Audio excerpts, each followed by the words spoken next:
Okay, welcome everybody. I'm just going to go through a few housekeeping items before we get into kind of the meat of the meeting. We have more than 4,200, 2,460 people registered for this meeting. Zoom has an upper limit of 1,000. So if we get to the 1,000 people who actually show up, we will run a Facebook live stream and we'll direct everyone who isn't able to join onto that Facebook live stream. Sala, can you wave Sala? Sala is our administrative director at the Ontario Health Coalition, and he is going to let us know if he needs to start the Facebook live stream.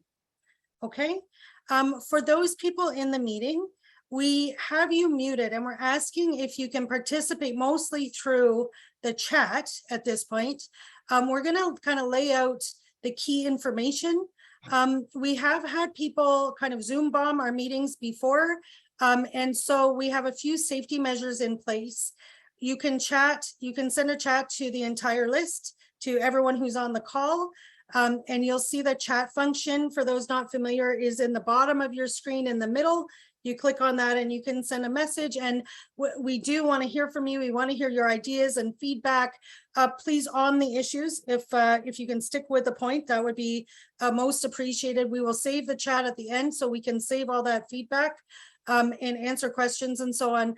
But you cannot send private messages to people so that nobody is able to harass anyone privately. We also have the spotlight on for the speaker, so that if anybody does anything in the picture, they can't take over the whole screen. The screen sharing function is off. Anybody who does anything inappropriate will be removed from the meeting and banned from rejoining, so that we can protect people from inappropriate behavior or abusive behavior in the meeting. So I hope that's all clear, but that is not to preclude participation by everyone. We want your participation. It's just that we need to protect people from abusers who join these types of meetings. Okay, so I am going to start with why we're here, our analysis, and how we can build a fight back that is commensurate to the threat posed by the Ford government's plans now in effect to privatize our public hospitals and their services. So this is, I'll start with what Ford has announced. On January 16th, so 2 Mondays ago, the Ford government held a press conference, and at it, they announced plans to significantly, in their words, expand privatization of surgeries and diagnostics and private hospitals and clinics in Ontario. They'll be bringing in new legislation once the legislature reopens, which is on February the 21st, to facilitate this plan, but the plan is already underway. Our assessment is that this is very serious and extremely urgent. The Premier told the media that it is their estimate that 50% of the surgeries currently done in hospitals are easy and thus fit the category of surgeries that could be transferred out and privatized. That would be devastating to all medium-sized hospitals, small hospitals, rural hospitals, and even some of the larger community hospitals across the province. It would gut the remaining services left in those hospitals. Those hospitals are already facing unprecedented emergency room closures, ICU closures, maternal services closures to the most urgent and vital services that they provide due to staffing shortages. And the Ford government has, of course, done essentially nothing to address the problem. The government has already called for bids for new private hospitals. They're calling them their day hospitals. They're calling them clinics, to do 14,000 cataract surgeries and as well as diagnostics. They're giving 18 million in new funding. That's on top of funding that they increased dramatically over the last year and a half to facilitate the expansion of existing private clinics and to cover care for, quote, thousands of patients. The announcement included more than 49,000 hours of MRI and CT scans, 4,800 cataract surgeries on top of the 14,900 ophthalmic surgeries, that's eye surgeries, 1,000 gynecological surgeries, 2,845 plastic surgeries. They're expanding the number of private clinics and intend to further expand their volumes, as well as expand the types of surgeries that they privatized. They plan to have private for-profit hip and knee surgeries up and running by next year. This is on top of a slew of behind the scenes increases, dramatic increases in funding and support for the private for-profit clinics, starting in July of 2021, where they increased the funding by 24 million to the private clinics. Then in the lead into the election and the 3 months leading in to the election in June, well, the government sent out spokespeople across the province to deny categorically that they were privatizing or that they intended to privatize and expand private clinics and hospitals. They actually doubled the funding in that last quarter of the year, the last 3 months of the year, to the private clinics. They put out bids for private cataract surgeries. They specified in the bids that the applicants could be a corporation rather than a doctor, an ophthalmologist. They said the application criteria could be a corporation that operates a health facility. And so they're expressly inviting bids from the for-profits to move in to take over the surgeries and diagnostics that are currently provided in our public not-for-profit hospitals. So not only did they lie in the election, and that alone should be of the utmost gravity. I mean, you just cannot do that. But in addition, now we face what is, in our view, an existential threat to the medium-sized, the small hospitals, the community hospitals across Ontario, to single-tier public Medicare in this province and this country, and to the quality of care and the protection of the public interest and patients' interests in healthcare. Very quickly, the issues are this: Ontario has operating room capacity. This is not about dealing with the backlog of surgeries and diagnostics that we have, which, you know, the Ford government had a large hand in creating at every step of the way over the last year and a half, as the hospital crisis has really grown to unprecedented proportions, as staffing levels have plummeted into crisis across the province, as we have had more than 100 hospital emergency department closures and other vital service closures in hospitals across the province. The Ford government has really done substantially nothing to address the staffing crisis in the public hospitals. All across Ontario, we have operating rooms that are closed. They're closed in the evenings, they're closed for days at a time, weeks, months, even permanently, because of underfunding. So we have the capacity in our public hospitals to address that backlog, were the government willing to fund our public hospitals to do so. Ontario funds its hospitals at the lowest rate in Canada by a long stretch. We have cut our hospital bed capacity beyond any other jurisdiction in the country and virtually any peer nation in the world. The only countries with fewer hospital beds left than Ontario are, among the entire OECD, are Mexico and Chile. So when you look at it in your local public hospitals, if they take out the less complicated surgeries, the hip and knee surgeries, the gynecologic surgeries, the eye surgeries, and so on, if they take out 50% of the surgeries of all public hospitals in the province, what is left? It's a hugely serious issue for most communities in this province, where people have spent the last 100 years building up their local public hospitals, volunteering, fundraising, donating, literally building their hospitals and advocating to bring services closer to home, to have comprehensive community hospitals that provide care to people.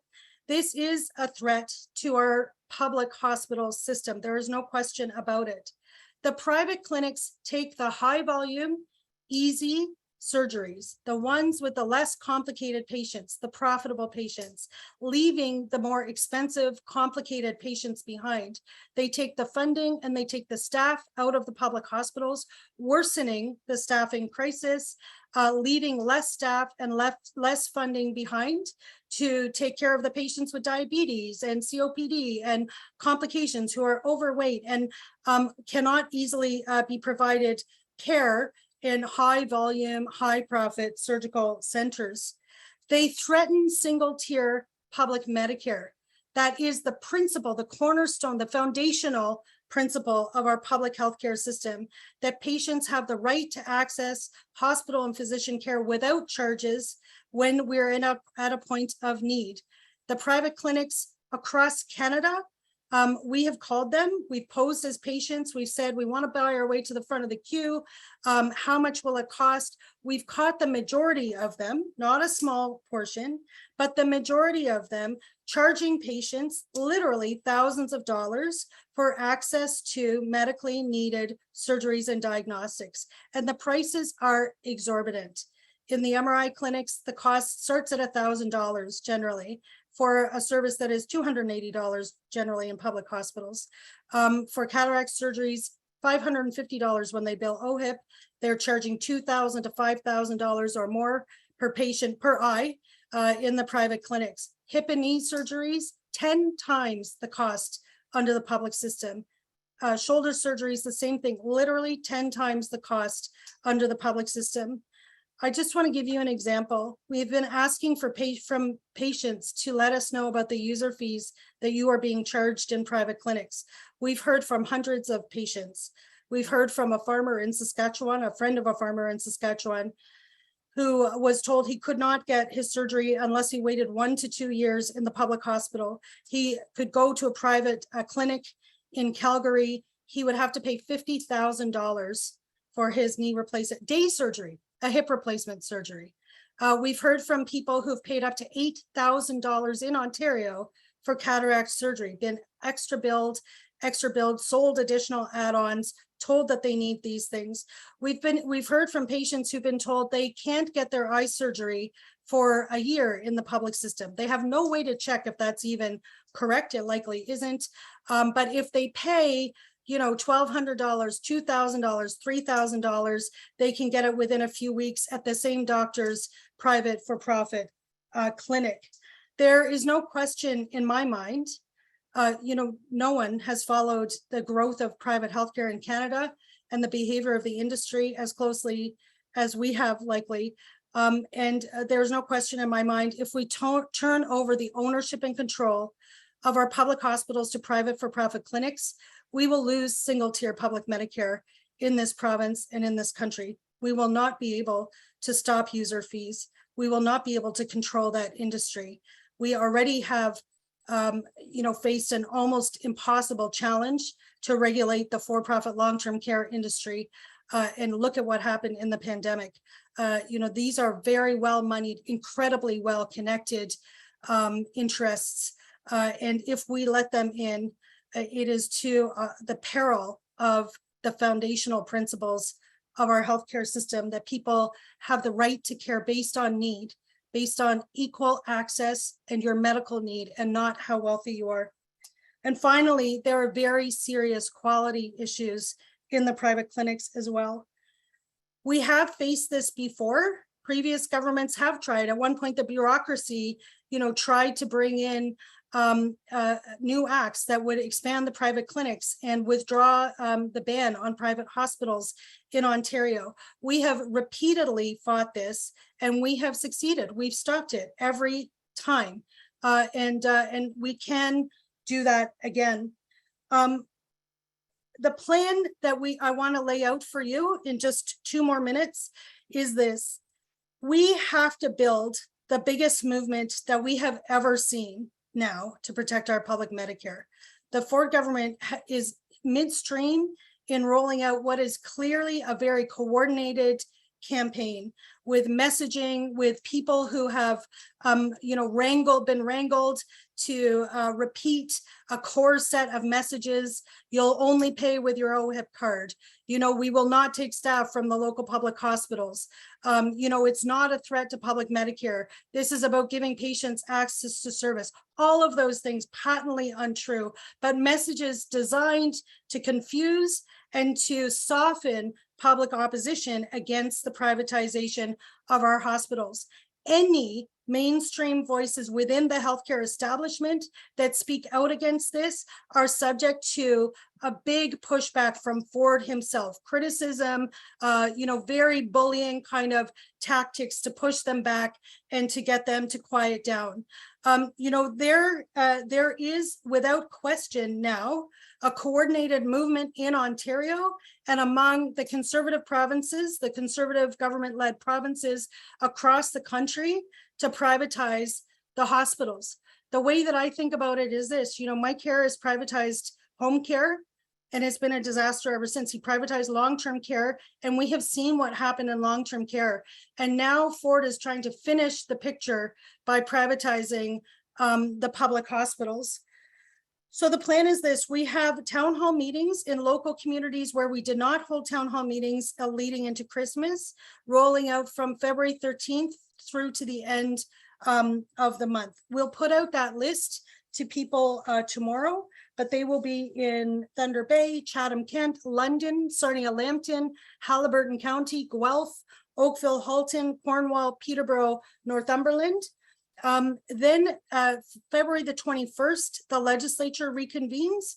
We expect the Ford government will bring probably that week in their new legislation to expand the private clinics to facilitate this privatization. They will use euphemisms like cover words, like community-based clinics and all of that. We cannot be fooled. This is the privatization of our hospitals legislation. We will have to fight it in the legislature. They have a majority, but we can't make it easy for them to get it through. We will need our friends in the opposition to fight it with everything they have. We will need to fill the galleries of the legislature. We will need to hold protests and so on. Then, but what could actually stop this? What could shake a government? We have held in the past referendums to stop the P3 privatization of our hospitals, to stop the attempts to privatize the surgeries and diagnostics.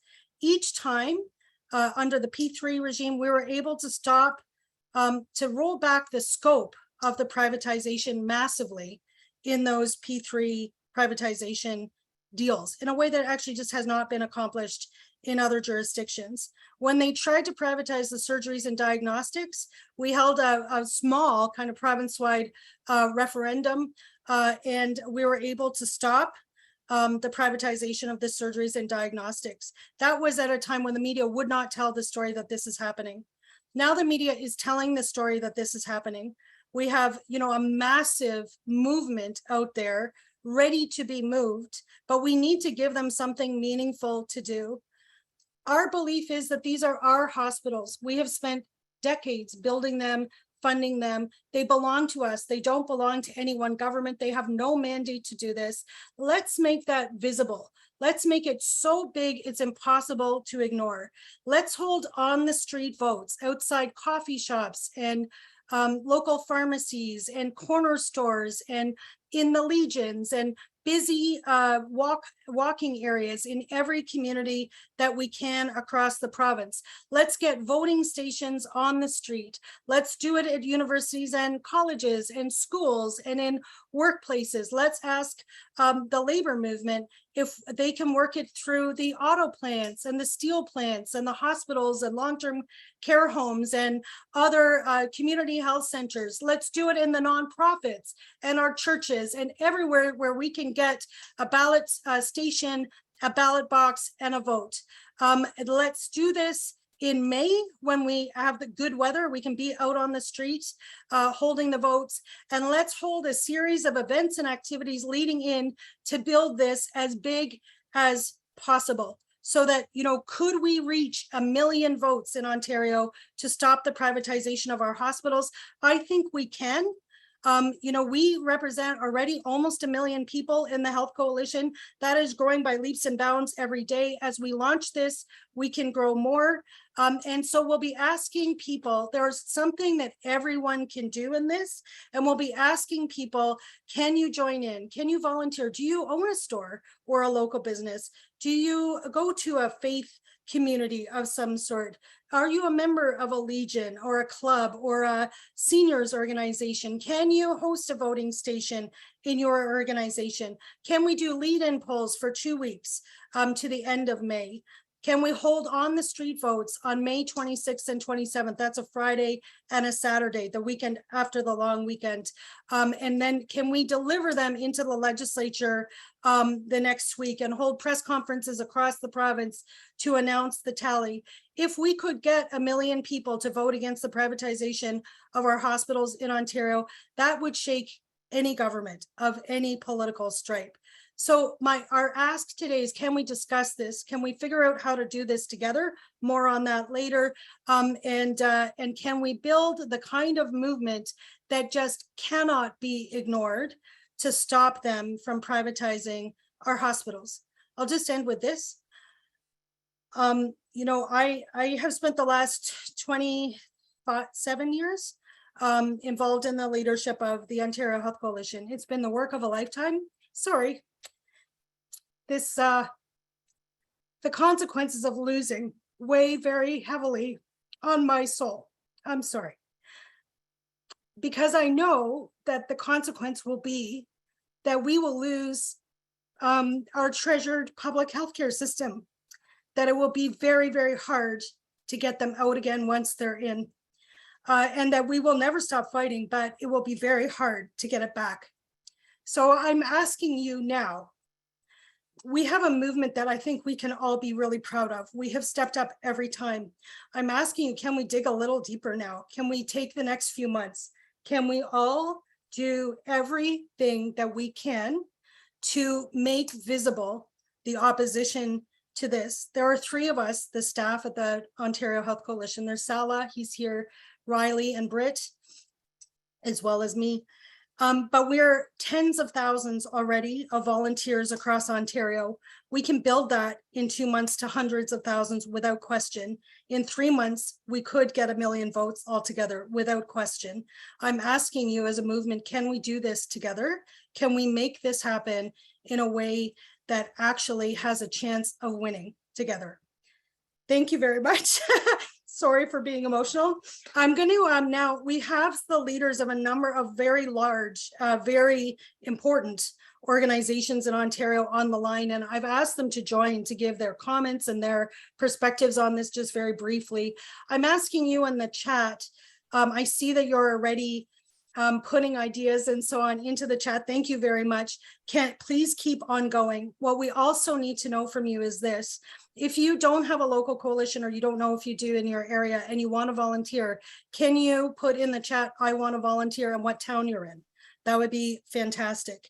If you can help by getting polling stations, that's voting stations outside local stores, holding a workplace vote, help by dropping leaflets off door to door in your community, help by publicizing in your local group, write a letter to the paper. When the news, whether it be TV, social media, you know, newspaper, etc., publish false things about privatization, will you challenge them? 3 of us can't do it. We need a movement of people to do it. Will you identify the types of things you can do? We will work through the local coalitions, and where we don't have any, build more local coalitions, and we'll build this movement. And then we'll also work with the labor movement, the large community movements, and so on, to maximize our reach and make sure that we have the largest vote possible with your support. So I'm just going to ask now JP Hornick, Noreen Rizvi first, the president of the Ontario Regional Director. I'm all like kerflumped today, sorry. It's been a stressful day, but thank you. So I'm going to ask Noreen Rizvi. She's the Ontario Regional Director, the sort of head of Ontario for Unifor, to just say a few words. Thanks, Noreen. Thanks, Natalie. And my answer to you is yes. Yes, we can. We can do this. So let's start with the 840 some people on this call right now, on this call to action that Natalie has just put up. Put out a thumbs up or a heart if you think that we can do this. And that means 841 of us should be doing that right now. Give me an emoticon, a reaction, whatever you call it. That's it. Because I know we can. And Natalie, thank you so much for all the work that you and the Ontario Health Coalition have done on this. I love the fact that, your emotion is right out there, and this is an emotional time for us. Our healthcare is under attack, and, there's no other way to respond but to fight and fight with your heart. And that's exactly what you're doing. So I want to thank everybody who has made time today to be on this call right now. In fact, we need everyone in Ontario to recognize the gravity of the situation we're facing in Ontario. Natalie, you're right. 1 million ballots is going to shake this government. We've got 50 million people in Ontario. Our public health care system, I would suggest to you, is one that we can all agree is important and one of our most cherished public services that we have and rely on. So Natalie did an amazing job outlining what is happening behind the scenes with our healthcare system, what is happening very publicly. And what we're facing is a government that has 3.5 years to tear apart the system. But what we have on our side is organized labor, coalition partners, community allies, political friends, and MPPs, and concerned citizens. And honest to God, we've got a heart and soul, and we know how to fight. We're built for that. And we've seen what's happened not too long ago when our rights were under attack under the charter, when the government decided they were going to challenge us. The government backed off when they saw the sheer number of those who were ready to stand up and fight. So we need to show them the same opposition again, but this time, I agree with Natalie. We need to be a greater force, greater resolve, greater mobilization than the last time this government threatened our rights. We need to make sure they see a greater response. So it's up to all of us here on this call to take action, which means we need to stand up, fight hard. We do that first by talking to everyone we know. We do that by participating at every event that shows opposition, by coordinating a continuous public-facing opposition campaign unlike anything they've ever seen, so that the premiers from other provinces are actually watching what's happening on Ontario and not try the same things there, because we know it's spilling into that. We need to ensure that the Premier and Minister of Health are not able to go anywhere in this province without being questioned and challenged and dogged on this issue. We need to be coordinating our messaging so that it shows the results in his approval rating, and we know that's the only thing he actually cares about. So I'm ready to do this. And in the beginning of December last year, Unifor's Ontario Regional Council passed a recommendation to launch a public-facing campaign to mobilize around this in communities, and 160,000 members in Ontario.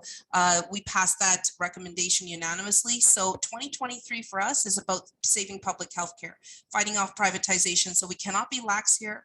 We cannot leave it to someone else, to some other time. The time is now, and the only way is together. So I'm looking forward to fighting this with you. And Natalie, thank you so much for all that you've done here. Noreen, thank you so much. Really, really appreciate that. Thanks. That's amazing. I think, how many members do you represent? It's massive, right? 168,000. Okay. Right. Yeah. So look at that. I mean, that's an amazing endorsement and commitment. And thank you very, very much. Okay, I'm going to ask John Cartwright. Is John Cartwright here from the Council of Canadians? John Cartwright. John is the chair of the Council of Canadians. Go ahead, John. Hi, welcome everybody. It's such a great coming together of some wonderful activists from every part of this province. The Council of Canadians was formed 37 years ago to challenge a trade agenda that was designed to do exactly what we're seeing in front of us now, to invite massive incursion of corporate interest and corporate control into our economy, into our public services, and to see the commercialization of every aspect of human interaction. And we know what it takes to fight a battle like this. We have to mobilize in communities large and small. We have to focus explicitly in those ridings where the Conservatives are elected right now, and make it personal. Every Conservative MPP has to be challenged on a daily basis by their own constituents of how dare they go along with this. Because we understand we've got to win the battle of ideas in every community. We have to explicitly say this is about transformation. This is about creating a permanent private infrastructure that will only expand. It will never go away. And we saw that process in long-term care. Before Mike Harris opened up long-term care, it was vast majority municipal homes and non-profit community groups looking after seniors. Within 20 years, the vast majority was private, and most of those were land developers who were seeing this as an opportunity to build and take resources from the public revenue stream, exactly as they're wanting to do in transit, in childcare now, which is why Ford is demanding for-profit childcare be part of that scheme, and as we're seeing now in direct medical care. So we will be mobilizing in every community. And the thing that we've understood is that we have to find people who will go after those elected representatives. The cabinet and Ford is going to be not for turning, but it's the people in the back benches that are the ones that are most vulnerable, that have to feel the ire and the anger of ordinary constituents, working people, students, community organizations, civil society. This is a great start to this conversation. I'm glad to be here. Thanks for being here too. John, thank you very, very much. Heartfelt thanks. And thank you to the Council of Canadians. You know, we work in very close partnership, and we will be working with your chapters across Ontario and with you as we move this forward and move this out. And just a heartfelt thanks. I'm seeing in the chat a whole bunch of different ideas, like the visible ones, lawn signs and things, lots of support for that. We can do that. We can do it like, you know, March, April into May. Probably April, May. We'll need to get donations for the lawn signs, right? Because they cost about $6 each to do. So we'll need to like work out a system we have to be able to afford this, right? So, but we can do that. And I think we can do it very visibly. When we did the referendum in Hamilton to stop the P3 privatization of the hospitals, I think we got 30,000, some 38,000 votes in Hamilton from that one alone. And we did lawn signs, and we did polling afterwards. And the thing that people really remembered seeing the most was the lawn signs. It was very, very effective. So seeing that, also comments about other things that people can do. Don't think anything is too small. Definitely writing to MPPs is, you know, not the loudest thing, but certainly if they hear from thousands of people, they know it's a big issue and it puts pressure on them. So I won't carry on too long, but I wanted to ask Ross Sutherland. He's our chair, the chair of the Ontario Health Coalition. He's also the co-chair of the Kingston Health Coalition and a retired nurse and an expert on laboratory privatization. So he has a lot of expertise to bring here. I just wanted him to say a couple of words, if that's okay. And then we'll ask JP Hornick from who's the president of OPSU. Go ahead, Ross. Great. Thank you, Natalie. First, I would really like to thank the board for all the support they've given in this in starting to mount this campaign, and thank the staff for getting this all organized in a week. So we've got a strong kickoff here and a lot of good ideas coming forward. And I know that we can do this. I know that we can change the public debate, and I know that we can stop hospital privatization, and I know we can make the government pay for threatening our public health care, because to a certain extent we did that in Kingston. Natalie mentioned the referendum in Hamilton. We ran one in Kingston on P3s. We had 10,000 people come out to polling stations. We had over 60 polling stations, had 10,000 people come out to those polling stations and vote. We had hundreds of volunteers. We dominated the media for months, and we changed the debate. I'm going to put in the chat our website, which is still up, if people want to see what we did and get some ideas from that on how to run it in their local communities. The other thing I'd like to mention is something I saw this morning in the Journal of the American Medical Association. They had an article in there discussing the existential threat of greed in the US healthcare. And this just talks about what it does to patients. And the quote from the article, it's a really interesting overall one, is that the total of 41% of US adults, 41%, just shy of half, over 100 million people bear medical debts. 1 of every 8 individuals owes more than $10,000 for medical care. As of 2021, 58% of all debt collections in the US are for medical bills.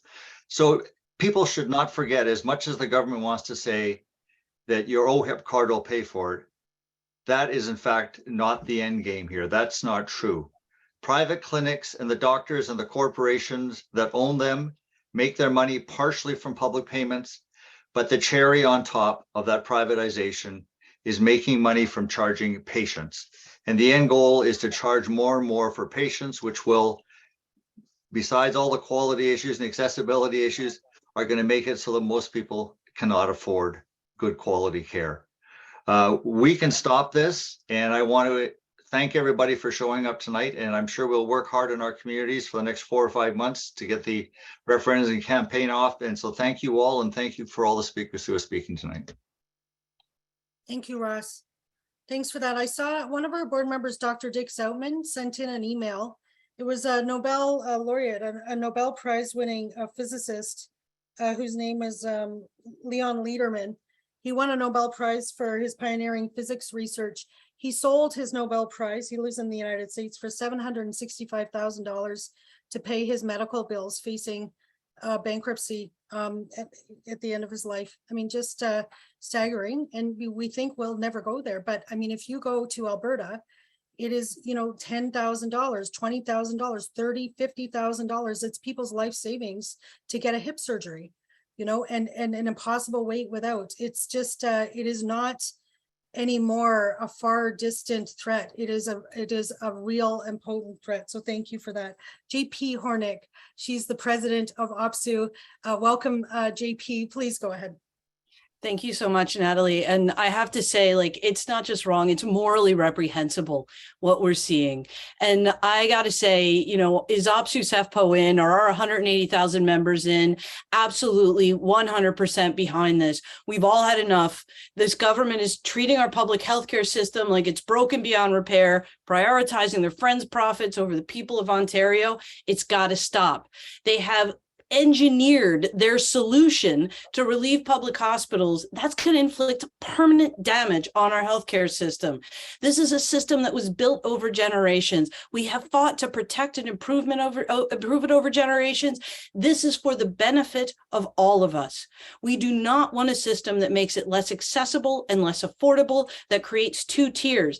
The purpose of a healthcare system in Canada, a public healthcare system, is to ensure that we sleep well at night, knowing that every one of our neighbors can access it the same way that we do. It ensures that everyone, no matter of income status, your housing status, gets equal high quality access to care. The way that Ford is positioning this only benefits the rich. Our province does not exist in silos. We need a healthcare system that includes equal access for everyone. And why do our members care in the labor movement? Because we're Ontarians, because we're workers, because our family, our friends, our kids, our communities deserve access to care. Every single one of us is tied to the public healthcare system. It has a deep and core intrinsic value to who we are as people. Keeping healthcare public has to be our goal. Public healthcare is centered on a sole and profoundly important principle: equality and accessibility. The commitment to equality is what makes public healthcare, public education, and public systems superior to any other type of system, and it's worth fighting for. We know what the solutions are. We've heard them today. We invest in healthcare staff. We fund public hospitals so they can operate at full capacity so that they can actually meet the demands we have for care. We create communities of care. The amount of energy in this chat is so incredible. I have to say, we know that this is of importance to every single one of us and to everyone we know. We know that we have to protect it. But the cool part is, listening to Natalie, listening to Ross, listening to other speakers, history tells us all that we need to know. We organize, we fight, and we win. We've seen it again and again and again. We just have to look at what we did last fall with Labor coming together to repeal Bill 28 along with community groups. We beat back the notwithstanding clause. We beat back the Ford government. We were ready to shut down the province of Ontario. This government consistently underestimates the power of workers, the power of people, and we have to remind them every time they do it that it's a mistake. Do not underestimate the power of working people. This fight is for every single one of us, workers, patients, families, every person in every community across Ontario. In OPSU SEFPO, we've come together with CUPE, with ONA, with SEIU Healthcare, with Unifor. We are organizing our healthcare members to take action province-wide. And we're doing it with the Ontario Federation of Labor's organizing campaign, and Enough is Enough, to address the cost of living crisis that impacts every Ontarian. And we'll join with the Ontario Health Coalition because we believe that this is the fight of our lives and we need to take it on no matter what it takes. So this is the time we work together as allies. We fight back against this government's elitist anti-worker action. We build our power on the ground. As Natalie said, we're building a movement, not a moment. We need to work together in solidarity. We need to plan. We need to map. We need to know each other's dates, amplify each other's messages and actions. We need to target them in their ridings, in their homes, in their communities, so that each of the MPPs for the Ford government knows this is what we're doing. This is about the soul of our province and our country. And we're committed as OPSU SEFPO to do whatever it takes to protect our public health care, but we're only in it if you're here with us. Wow, JP, thank you. Thank you. Wow, you fit that in. And everyone is nodding and smiling, and me too, you know, from tears to, really, understanding our power. Thank you very much. I'm going to ask Michelle Robideau and Carolyn Egan. These two women have been the longest standing sisters in the struggle with us for decades, and do incredible community organizing. They're the chairs of the GTA, the Toronto and GTA Health Coalition. Michelle and Carolyn. Thank you, Natalie, and thanks to everyone who's here. I just have one short thing to say. This is not a done deal. And we're countering a message that's coming from Ford and the privateers that is a full court press that's telling us this is a done deal, that the people who support public health care are dinosaurs, that we're ideological, that we're emotional. I think they are worried because they are on very shaky ground. They do not have a mandate for this. They did not run on this. In fact, every single time they started to say it, Natalie and the Ontario Health Coalition were there saying, you're saying you're going to privatize? And they said no before the election. And so they are on shaky ground, but we need a force equal to the challenge. And that means community members, healthcare workers, patients, caregivers, united to stop this. We need to arm ourselves with the arguments. And personally, one of the things I'm finding is that, it's overwhelming because there's so much information constantly, and there are so many related facets to this, but we are not going to become fluent in all the arguments that we need with our family, with fellow workers, with, the people in our communities, unless we start engaging with others and finding out what questions people have, because they have a lot of questions. We have to know the majority of people are on side with us on this. The vast majority support public health care. Of course, there's people who have questions. Of course, people are saying, well, we have to do something different. And the Tories are relying on this. What we need to do right now, become a public Medicare defender if you're not already one. That is the link in the chat. Go there right now and fill in that form if you haven't done it yet, because that puts you in the queue with everybody together so that we can get the information quickly and out, and then send it out to our communities and share that link with your friends. Join your local health coalition, because there's people here from every part of the province. This is the fight of our lives. Remember the education workers. We're all talking about the education workers. We love them because of what they did. They showed us we can fight and we can win against Ford. Healthcare workers are on the front line. We're going to hear from the nurses. Support the nurses. Get out and support their pickets. The payoff, if we do this, is huge. Because if we mobilize that vast sentiment that supports public Medicare in terms of tackling what the federal government is doing, we don't have time to talk about that. This is the way we fight it. We organize here in Ontario, in every community. Thank you very much. And off to Carolyn. Thank you. Thanks, Michelle, and everyone who's spoken. I just want to say a little bit about the founding of the Toronto Health Coalition, because Michelle and I were incredibly privileged to be asked by Shirley Douglas to join with her to found that coalition so many years ago now.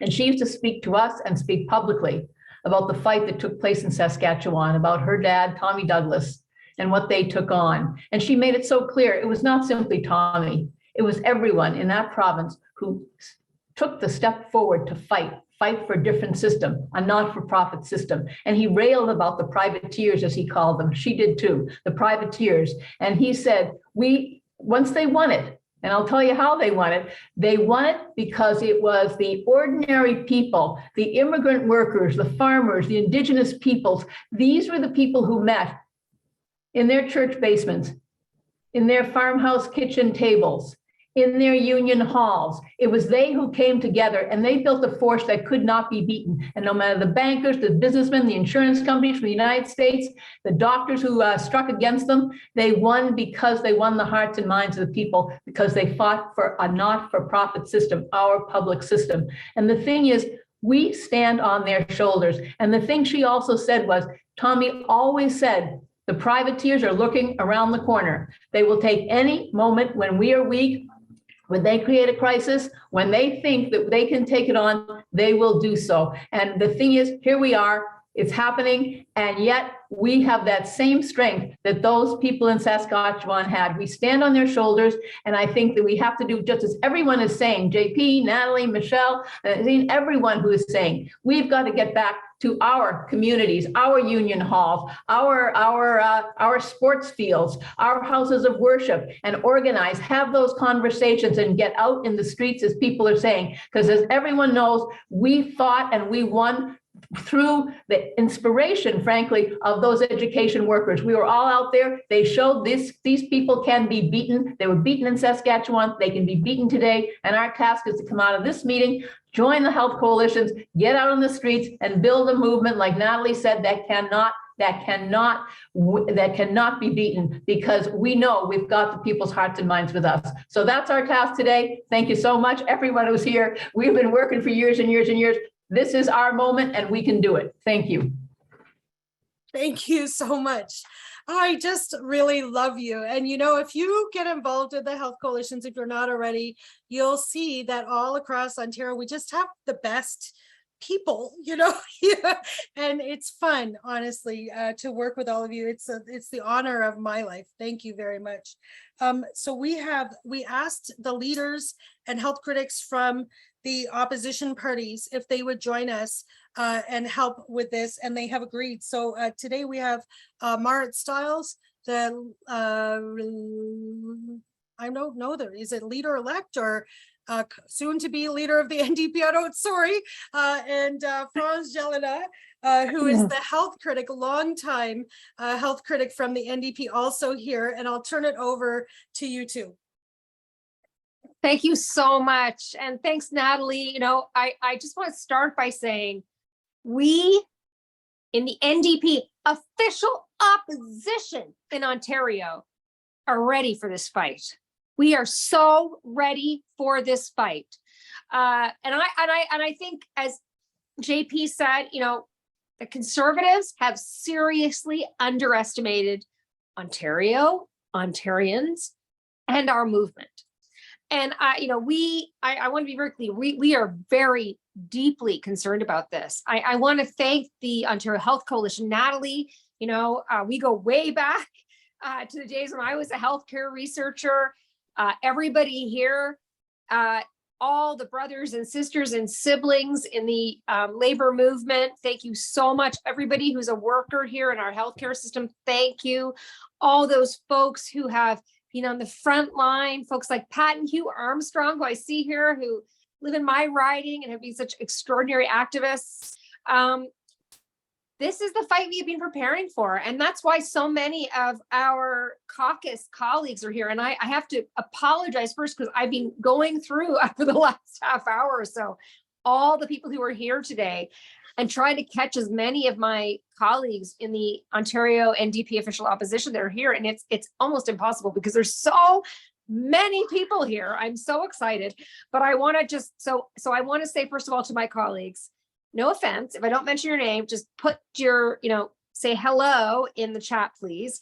I saw Butila Karpache, Chandra Pasma, Jen French, Tom Rakosevic, Jamie West, Kristen Wong Tam, Frost Jelena, who's going to speak in a minute, Peter Tabbins, our interim leader, Catherine Fife, and others all here tonight. Thank you so much. I'm sure I'm missing somebody. Please put your name in the chat. You may have come in. I also want to recognize we have, oh, Monique Taylor's office. Thank you. I notice a lot of folks here who've been candidates for the NDP as well. Thank you so much. Joel Harton is here. Thank you so much. Natalie said it all, right? In our previous speakers. Oh, Sandy Shaw's office. Thank you. It's going to keep coming in. This is the fight of our lives. This is the fight of our lives. And I want to tell you that in the last couple of days, I've been in Windsor. I've been in Timmins. I just came back tonight from Sault Ste. Marie. People in these communities know that the situation in our healthcare, in our public healthcare system is a crisis. And it is a crisis of the creation of government after government. And I'm just going to say it, liberal and conservative governments who have failed us, We knew this was coming. Natalie said it. We've been preparing, and I don't blame you, Natalie, for having a few tears in your eyes, because we've known this was coming for so long. But this is the moment, because they've been chipping away at it, throwing the occasional Band-Aid on the issues, but not actually addressing the systemic issues. And that's intentional, because somebody somewhere is going to make a buck. They're going to make a buck off our healthcare system. And this is the degradation of our public healthcare system that we've all been so afraid of for so long. I believe, as Natalie said, and others have said here tonight, that we need to build the biggest movement that we've ever built in this province. And I want to tell you that we are ready. I know sometimes it feels like we're not, like sometimes it feels like they've caught us off guard, but they haven't, because we've been ready for this. Yeah. The Ontario Health Coalition, unions, workers, and the NDP. We've been there all along, and we're ready to fight. And we're in the best position we've been in generations. We are going to be up there standing across. I will be on February 21st, when the legislature returns, I will be standing directly across from Doug Ford. And you can be darn sure I'm going to be holding him to account, along with an amazing team of MPPs. Thank you. Because we know what this is about. And so I'm going to pass this on. I know you want to move on, but I want to say as well, I want to thank you all again for being here. The actions we take are really critical. The movement we build right now is essential, and we'll be there, and we're going to have your back, Queen's Park. Thank you. Thank you, Merit. Good evening, everyone. Bonsoir tout le monde. I'm France Gelina, and I'm the health critic for my party, the NDP. We represent the party of Tommy Douglas, the man who brought us Medicare, a program that defines us as Canadian, as Ontarian, where care is based on needs, not on our ability to pay. This is what's under threat right now. Medicare as we know it. It doesn't matter if you are newborn without a penny to your name. You will get the care you need based on your needs, not on your ability to pay. What Mr. Ford is pushing forward will take all of that away. It is worth fighting for. The plan that Natalie has put forward tonight is something that is worth supporting, talking to our neighbors, to our friends, to our colleagues around, because we do live in a democracy. And when enough of us speak with one voice, enough of us push the same message forward, we will be heard. We will win. So thank you to the Ontario Health Coalition. Thank you to everybody who has spoke before us. This is a fight we cannot lose. There is too much at stake. We need to preserve Medicare. I trust that all of us together will win. We'll be able to do that. Thank you. Merci, Franz, and thank you, Franz and Marit. Really appreciate it. And to the, was it 10 or more local MPPs who have taken the time to join the call tonight? Thank you, heartfelt thank you. And I think, all of us, that is not usual. that a movement, gets, a significant portion of a political party, the members of provincial parliament, to join in launching a fight back campaign. We will come back to you. We'll ask you if we can hold polling booths outside constituency offices, and we'll do that with the Liberals and the Greens as well. We'll ask you, to help when we're fighting this legislation in Queen's Park. Can we share information? Can we, move in every possible way with every possible tool we have to expose what this is all about. So we have a lot of work coming up together in the weeks coming. Thank you very, very much. I also want to welcome John Fraser, who's here, and he's the interim leader of the Liberal Party of Ontario, long time also health critic previously for the Liberal Party. Welcome, John. Thank you very much, Natalie, and thank you very much for inviting me and for all the work that you do to bring people together, not just tonight, but for a very long time. It has made a big difference. It will continue to make a big difference.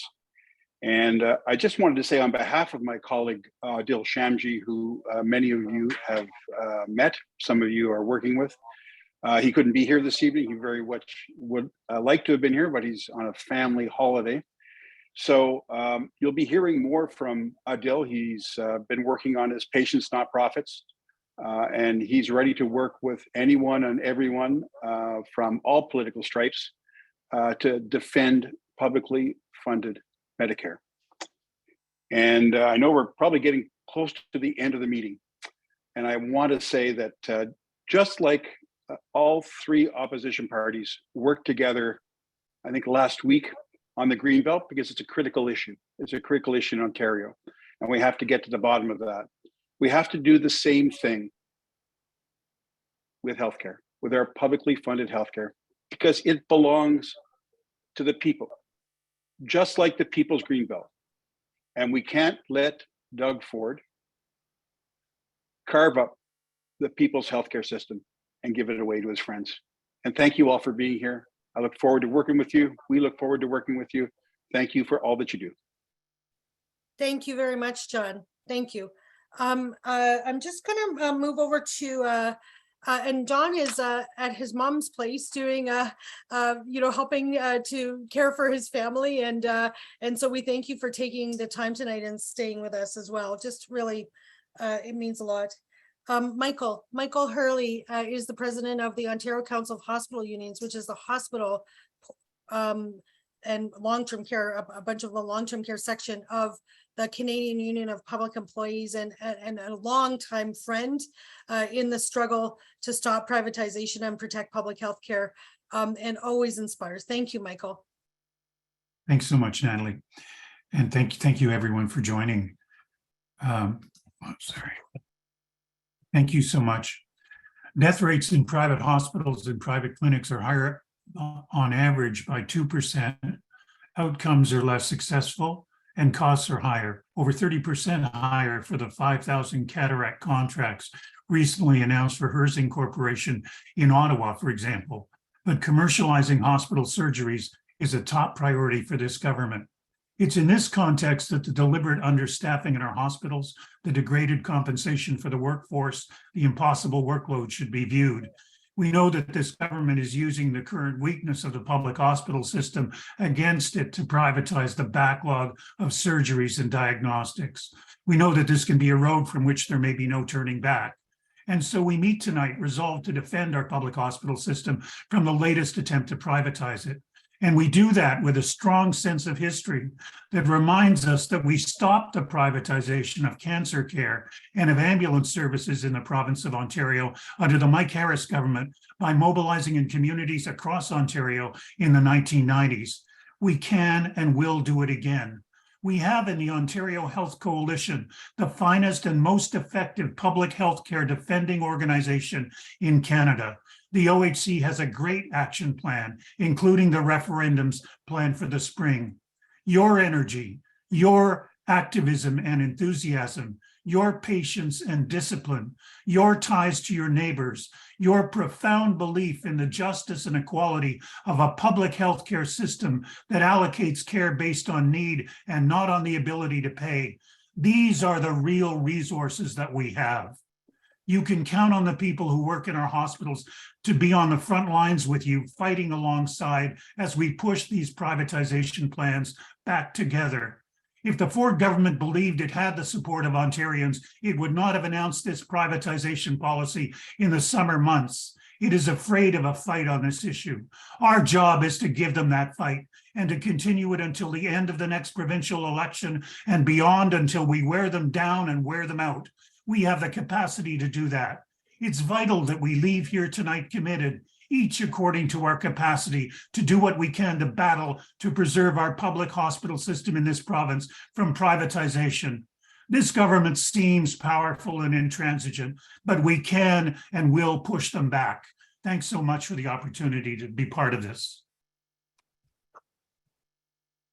Thank you, Michael. Thank you very, very, very much. And we know that we will, fight alongside you all the way through. I see a bunch of comments in the chat. I'm going to get to a few of them in a minute. I'm just going to ask Shirley Roebuck, who's a local coalition co-chair in Chatham-Kent, Sarnia Lambton, Wallaceburg, Walpole Island First Nation. She's a retired emergency department nurse and has been with us for many, many years building in local communities. We wanted to hear from her. Go ahead, Shirley. Thank you, Natalie, and thank you for everyone for attending this meeting. I'll just say ditto to what everybody else has said so far. But I want you to know that getting 1 million votes starts with getting one. I represent coalitions in Chatham-Kent, Wallaceburg, and Sarnia-Lambton. These are mostly rural areas.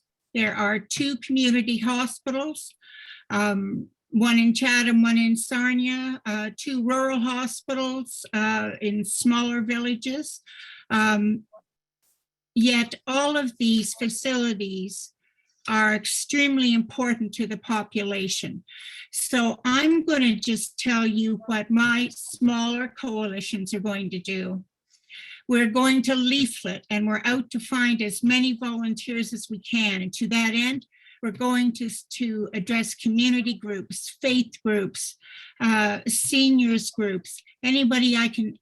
If I have to stop somebody on the street, I'm going to recruit them to be a volunteer. We're also going to have a mobile press office, if you will, or OHC office.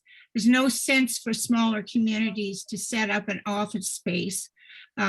So we're just going to make our office space mobile and go to every little town and the larger cities that we can, give out leaflets, inform people what's happening.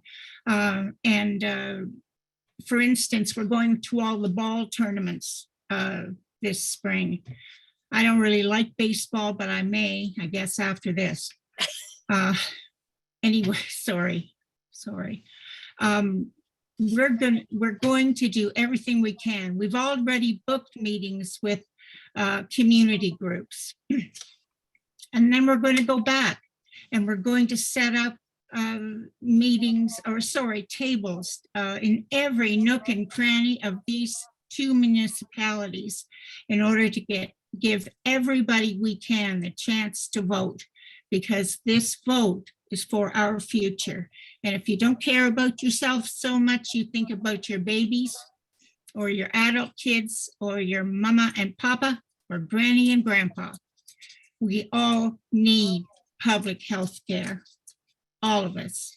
So that's what my team is up to. Also, I guess I'll do radio and write some letters to the editor and rattle some cages. But anyway, anyone can do this.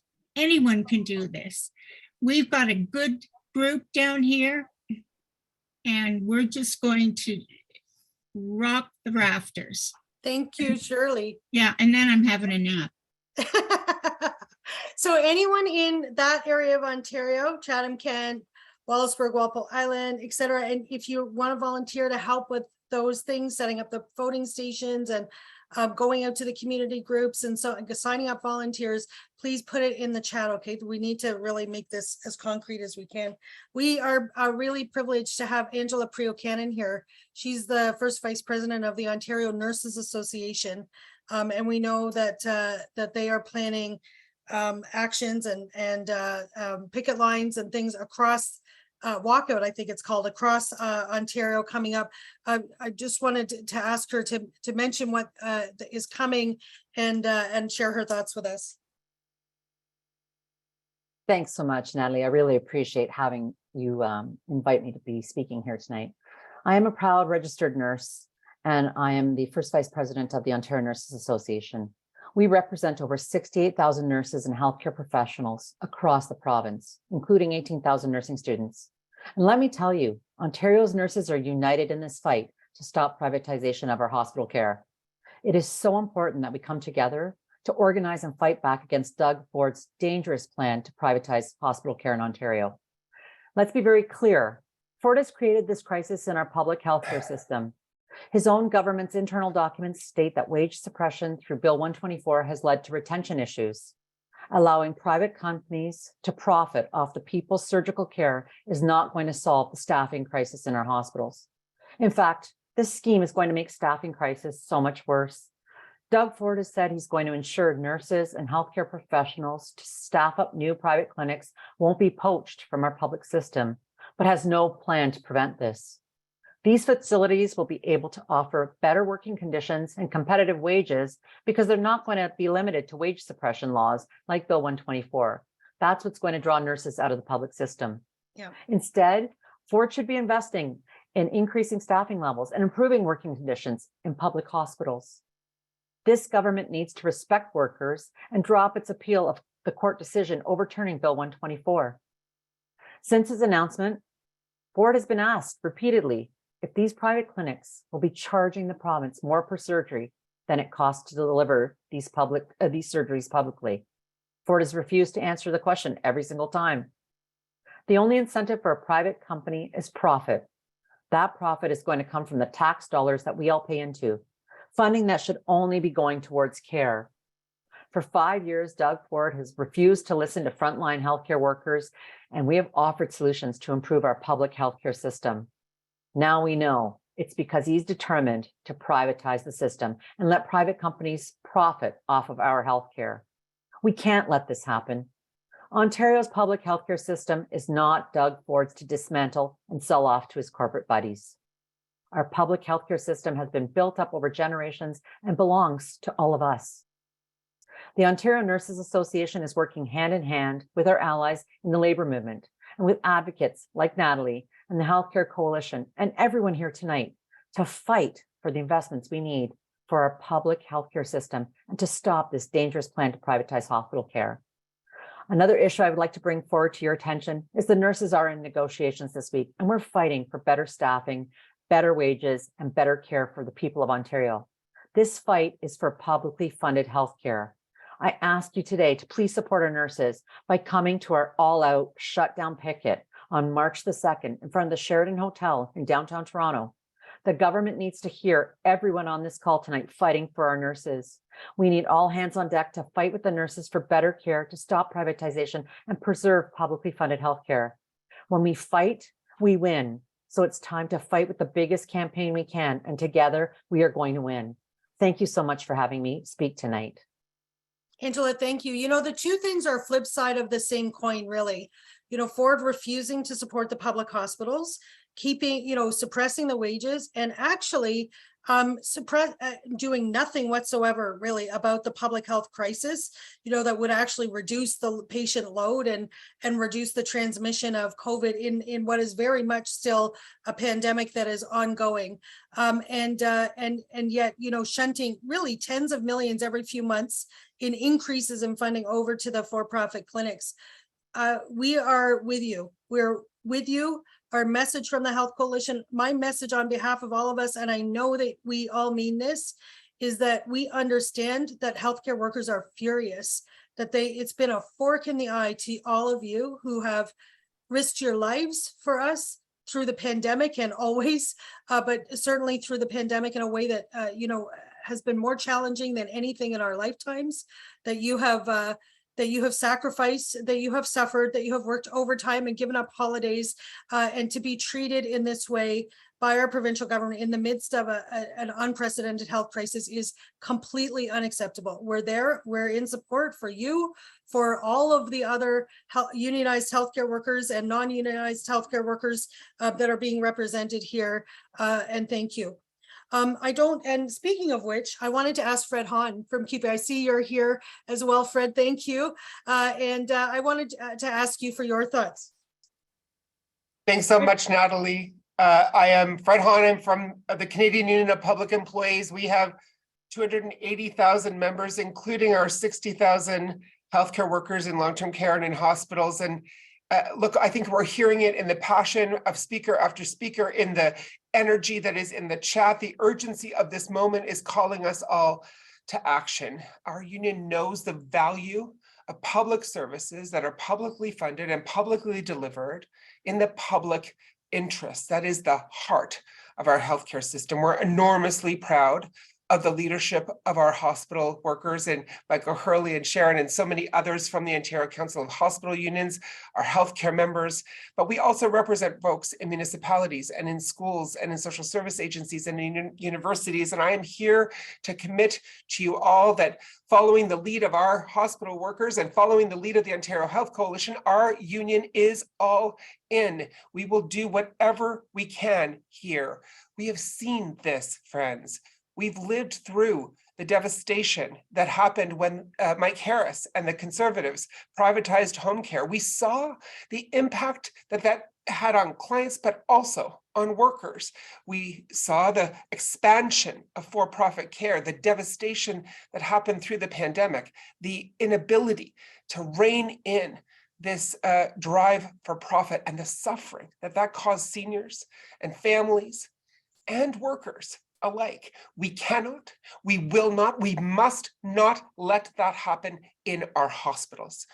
This is our turn, friends. It's our turn to defend what so many before us have built and what so many others have defended. We can do this. We have the capacity. We have the energy. We have the commitment of so many. There are more of us than there are of them. That has been in the chat many a time. It bears repeating. We need to bring the hope to our communities. And our union is committed to working alongside other unions on this call, local community coalition partners on this call, and the Ontario Health Coalition to do just that. Together, we will win this fight. We will defend our public healthcare system, and we will send the Conservatives with their tail between their legs packing. Thank you, Fred. How many members did you say you represent? We are proud to represent 280,000, including 280,000. 60,000. I'm just tallying up in my head here. Trish McAuliffe is on the call as well. And I haven't had time to connect with her before, but she is the president of the National Pensioners Federation. They represent 1 million retirees, the majority across Canada, the majority of which are in Ontario. And, just looking at who's on the call, we have the leaders of organizations that represent almost 2 million people here. Maybe more than 2 million people here. Like, this is a powerful group, and your comments, your commitment, it means a huge amount. It's going to mean a huge amount as we go forward. Thank you very, very much. We're getting towards the end of the meeting. I'm going to run through very concretely what we can do, but I just wanted to hear from a couple more people. Ed Cashman is the Ottawa Health Coalition co-chair, and they have actually done a referendum themselves as well. So I wanted to invite him to say a few words. Ed, are you here? There you are. Merci, Nathalie. Bonsoir. Good evening, everyone.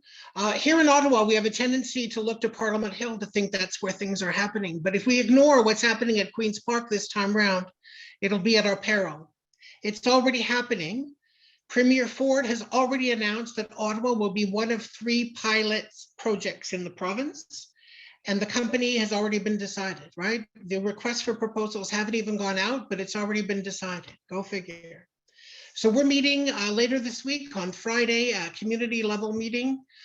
So if you haven't received your invite, please let us know. This leads up to next week. There's a rally that's being planned by the Canadian Health Coalition. The premiers will be in town with their hats to beg for money, but you know what? This isn't about money. This is about ideology, and we need to be mindful of that. We have other events in the weeks to follow as well. So we just want to encourage everybody, if you're from Ottawa, get connected, and we hope to see you soon. Merci, bonsoir. Merci, bonsoir, and thank you very, very much, Ed. I wanted to ask Sarah LaBelle, who's on the line. Are you here? She had to do multiple meetings at once here tonight. Sarah is the president of the Hospital Professionals Division of the Ontario Public Service Employees, who are also holding actions across Ontario coming up. And I wanted to ask her to mention what they're doing, and because we also want to support that, and also just her thoughts about the action plan and her comments. Now, you represent the MRI techs, the CT techs, the respiratory therapists, the lab technologists, really the front line of many of workers whose jobs and services are under immediate threat of privatization. And so I know that you know this inside and out. So welcome, Sarah, and we'd love to hear from you. Thank you, Natalie, and thank you for your commitment and dedication to protecting public health care for 27 years. You are a force to be reckoned with, and boy, I'm glad I'm not a Conservative MPP in the province of Ontario in this day. I will say, as a medical laboratory technologist by profession, as someone who's worked for over 20 years in healthcare, that what this Conservative government is doing, let this be January 31st, 2023. Let this be the moment and the hill that this Conservative government and its ideas and its failed policies die on. Let this be their hill that we build towards, that nobody will ever dare attempt to privatize public health care again. This is our moment, Ontario. As someone who has worked throughout the pandemic and has had the honor and the pleasure to represent health professionals for so many years in the province of Ontario, I can tell you that these people that have been doing the work, they have never needed the rest of Ontario more than they do right now. They have not given up all of their time and effort trying to keep people alive in this pandemic, to watch it be handed over, the public healthcare system be handed over to private profiteers who made record profits off the deaths of people in the pandemic. How many body bags does it take for us to all stand together and say no more? We saw almost 5,000 body bags come out of long-term care homes in this pandemic. We don't need to look any further than south of the border. In the pandemic, they had the highest death rates for COVID-19 in the world in the United States. And what do they have in the United States? A fully for-profit healthcare system that puts the profits of high, income earners and corporations above and beyond individual health and wellness. And it's time, Ontario. And I know that we can do this. We've watched this throughout so many years of fights and struggles of people across communities. We've fought to protect and save MRIs in the province of Ontario. We have fought to protect ORs in the province of Ontario, CTs, access to lab technologists, and what everybody, needs to understand here. And I know so many of you do know this, that when we privatize our healthcare system, the people that pay the most are the most marginalized and the racialized communities in the province of Ontario. And we saw that in the pandemic. We saw that where you lived, your postal code, your access to vaccines, your access to healthcare was dependent on being a community that was predominantly white and very well off. And our members in this pandemic, our members stepped in and stepped up every single day to go in and volunteer in those communities to provide more access to vaccines and more access to healthcare. So the public sector is innovative. It is the way to go, and it's expansion of those services that's going to decrease the wait lists and going to solve the problems in healthcare. If we allow them to privatize our surgeries and diagnostics, if they fall, every single other public health, every other single public system in the province of Ontario is at risk and will fall after public health care. This is it. This is our line in the sand. We can do this together. I know we can. I love the energy here. I know people are like general strike. We're in. We're celebrating our 20-year anniversary of, walkouts because of staffing issues that happened in 2003. We're commemorating that day with actions on February 13th, but we're also building to fight back on privatization of healthcare and to strengthen our public healthcare system. So we're all in. Natalie, 28,000 hospital professionals across this province are in for the fight of our lives, and we're in it with all the rest of you. And this is it.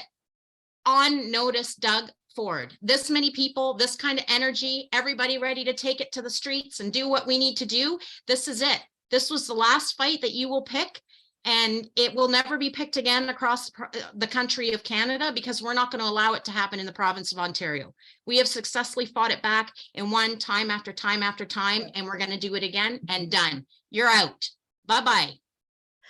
Thank you, Sarah. And I know that you will fight the fight side by side with us in sisterhood and solidarity. And we will be out there on February 13th in support for you as well. And you are heroes, all of you. You really are to us. And we understand what you have sacrificed. So thank you very, very much. Last but not least, and I'm going to ask quickly now, could the local coalition co-chairs who are on the line, could you identify yourself in the chat so that people from your communities can see you? If you haven't identified, if you live in a community across Ontario where we don't have a local coalition, or where we do, but you're not already in it, could you identify that you want to volunteer and put the name of your community? We have health coalitions in Thunder Bay, Sudbury, although it's not meeting and needs to start to meet, in North Bay, but we do not in the Sioux, we don't in Kenora, we don't in the towns along the north shore of Lake Huron and Lake Superior, White River, Marathon, Wawa. We have some key contacts in Blind River who are here. We have some in Echo Bay and so on, but the other towns, not so much. We can join you in regional coalitions because we can meet online, or we can set up coalitions in the larger communities. We need volunteers from Sault Ste. Marie and Kenora in particular. Dryden would be great too.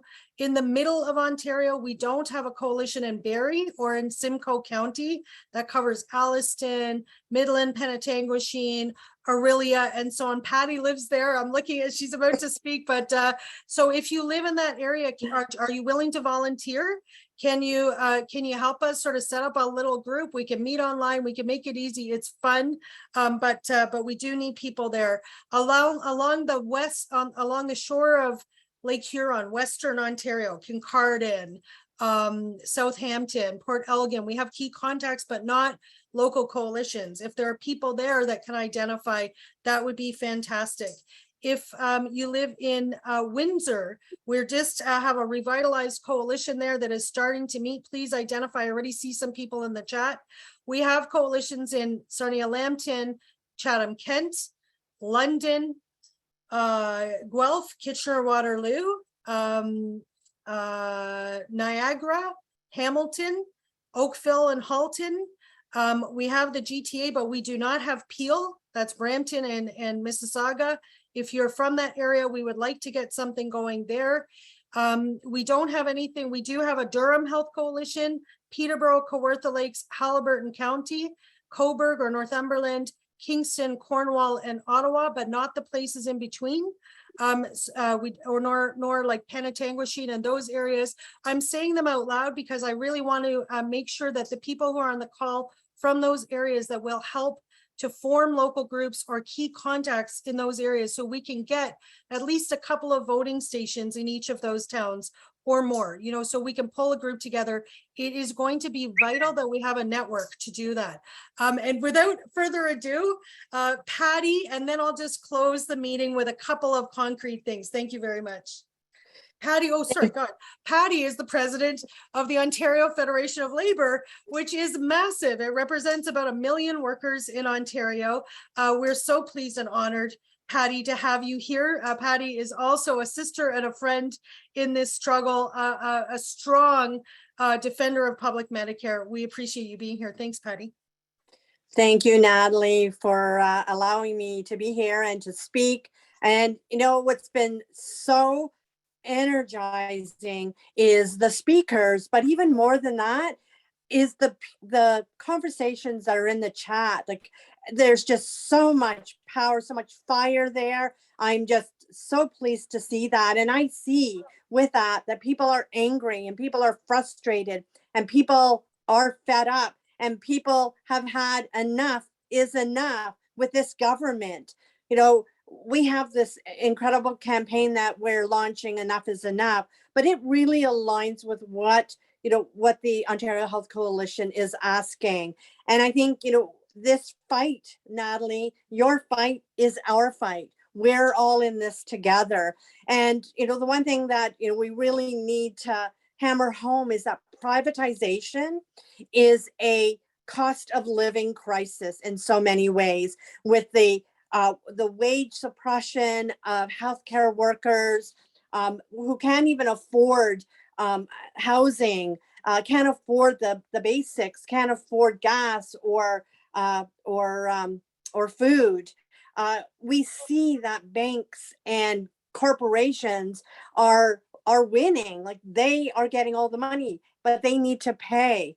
And we know that we need to keep our public services like schools and healthcare public. It cannot be privatized. So our campaigns, Natalie, really, really complement each other. And I think that's really exciting. And your demands, for to stop privatization, to stop the crisis that's happening in healthcare, really aligns to what we are doing at the Ontario Federation of Labor with our Enough is Enough campaign. And I want to make it very clear that we support your initiatives and that we are here. We will support, and the actions that we're going to be doing, the events that we're going to be doing over the next couple of months really aligns with and how it will help to, in a concrete way, support your referendum and the work that you're doing. And we all know that we've had enough. I know I've had enough. I am fed up. And we need to be in this together, all of us in this fight. We need to push back against this government, because if we don't push back now, this is going to go across Canada. Every Conservative province will attempt to be doing this at greater levels. So we need to fight back. We need to build a movement. We can do this together. We all can do this together, because when we fight together, we win. We saw that in the fall with education workers and Bill 28, how fast we came together. I saw in the chat people calling for general strike. These are all of the things that we are going to be looking at and potentially could be putting forward. But we can only do this when we do this together. So Natalie, we are with you. We are in this, and we are going to fight against this government and stop the privatization of our healthcare system and our public services. Patty, thank you very, very much. Thank you for your passion and for that genuine commitment to this struggle, and for talking about how we'll dovetail the various initiatives as we go forward over the next few months together. So I'm going to close. I just wanted to make sure, if you have ideas, please don't hesitate. They're wanted. If you have skills that you can bring to this, or ways to connect with groups, or contacts in your communities, please, we need now everyone to to do what you can do. We're not asking for the sun and moon and the stars, but we're asking for everyone to take a role and do what you can do. So concretely, this is it. If you can help be a local contact in your area, if you can help set up a local chapter in your area or join your local chapter, we are strong. We are strong. Every government knows who we are. Every political party knows who we are. They know we're a force to be reckoned with. They are putting all of this effort and energy into counter messaging because they know that we're coming and they're going to face a major battle around this. That is because we have a multi-tiered organization in which we have local coalitions who do actual person-to-person outreach, drop leaflets door to door through every community group in every possible way, get out the word in your communities and organize our communities. So that is critical. It's actually the most critical thing. Working through all of the allied organizations that are here, we'll ask them to organize through their, as Fred talked about, education workers and municipal workers, and as the hospital unions talked about, hospitals and long-term care homes and so on, to get ballot boxes into workplaces, but we need to get them out into the community through all of the community groups. So do you know a store that could host a polling station, or do you own one, or Tim Hortons franchise, or a busy place like are you a member of a Legion or so on? Can you identify that? I can help get a polling station or get polling stations. If you see in the media misinformation about privatization, will you challenge them? We cannot let them continue to just act as scribes for Doug Ford's narrative. We have to challenge that. And that is going to take all of us to do that. So please actually do that. And finally, if you can volunteer on the voting days, in your local communities to staff a polling station. If you have contacts who are municipal councilors, or maybe you are one yourself, or mayors, or former or retired MPPs, judges, lawyers, union leaders, other community group leaders, we need you to count ballots in the offices and in the voting stations where the media can see, where it's under scrutiny on that weekend. We will need everyone to hold press conferences across Ontario the next week as we announce the results. And for the 2 months leading in, as Ross said, in the other referendums that we've held, we managed to own the media for literally for a month or more leading in. That's what we need to do.